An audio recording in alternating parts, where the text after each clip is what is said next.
தமிழகத்தில் கடந்த ஏப்ரல் 19ஆம் தேதி தமிழ்நாடு முழுவதும் உள்ள அனைத்து மக்களவை தொகுதிகளுக்கும் வாக்குப்பதிவு நடைபெற்று முடிந்த நிலையில் கோவை தொகுதிக்கு உட்பட்ட வாக்காளர்கள் 1 லட்சம் பேர் நீக்கப்பட்டுள்ளதாக தமிழக பாஜக தலைவரும் கோவை தொகுதி வேட்பாளரான அண்ணாமலை குற்றம் சாட்டியிருந்தார்.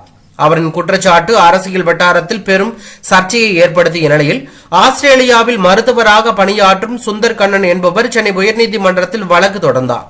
அவர் தனது மனுவில் கோவை தொகுதியில் பெயர் நீக்கம் செய்யப்பட்ட வாக்காளர்களை மீண்டும் சேர்த்து வாக்களிக்குமாறு இந்திய தேர்தல் ஆணையத்திற்கு உத்தரவிட வேண்டும் என கோரிக்கை வைத்திருந்தார். இந்த வழக்கு விசாரணைக்கு எடுத்துக்கொண்ட சென்னை உயர்நீதிமன்றம் இந்திய தேர்தல் ஆணையம் பதிலளிக்குமாறு உத்தரவிட்டிருந்தது.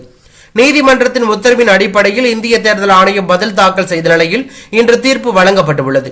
சென்னை உயர்நீதிமன்றம் வழங்கிய தீர்ப்பில் கோவை தொகுதியில் பெயர் நீக்கம் செய்யப்பட்ட வாக்காளர்களை மீண்டும் பட்டியலில் இணைத்து வாக்களிக்க அனுமதிக்கும்படி தேர்தல் ஆணையத்திற்கு உத்தரவிட முடியாது.